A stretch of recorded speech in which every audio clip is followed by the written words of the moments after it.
டெல்லி இந்தியாவின் முதல் புல்லட் ரயில் சேவை 2027 ஆகஸ்ட் 15ஆம் தேதி பயன்பாட்டுக்கு வரும் என ஒன்றிய அமைச்சர் அஸ்வினி வைஷ்ணவ் உறுதியளித்துள்ளார். புல்லட் ரயிலின் முதல் பிரிவு சூரத் முதல் பிலிமோரா வரை இயக்கப்படும்.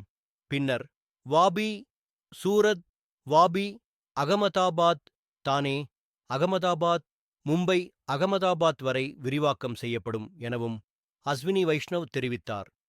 இந்தியாவின் போக்குவரத்து வரலாற்றில் ஒரு புதிய அத்தியாயத்தை படைக்கவிருக்கும் புல்லட் ரயில் திட்டம் அடுத்த ஆண்டு ஆகஸ்ட் 15, 2027 அன்று பொதுமக்களின் பயன்பாட்டிற்காக அர்ப்பணிக்கப்படும் என்று ரயில்வே அமைச்சர் அஸ்வினி வைஷ்ணவ் அதிகாரப்பூர்வமாக அறிவித்துள்ளார்.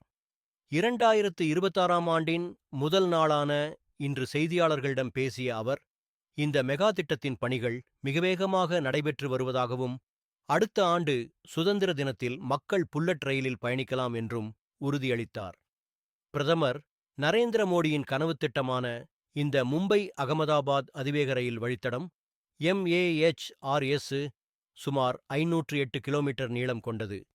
இதில் பெரும் பகுதி, அதாவது 352 கிலோமீட்டர் குஜராத் மற்றும் தாத்ரா நகர் ஹவேலியிலும், 156 கிலோமீட்டர் மகாராஷ்டிரா மாநிலத்திலும் அமைகிறது. இந்த ரயில் சேவை தொடங்கப்படும் போது சபர்மதி, அகமதாபாத், சூரத், வதோதரா, வாபி மற்றும் மும்பை உள்ளிட்ட 12 முக்கிய நகரங்கள் அதிவேகமாக இணைக்கப்படும்.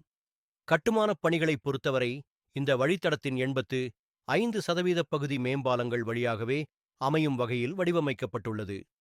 தற்போது வரை 326 கிலோமீட்டர் தூரத்திற்கான பாலப் பணிகள் வெற்றிகரமாக நிறைவடைந்துள்ளன என தகவல் வெளியாகியுள்ளது.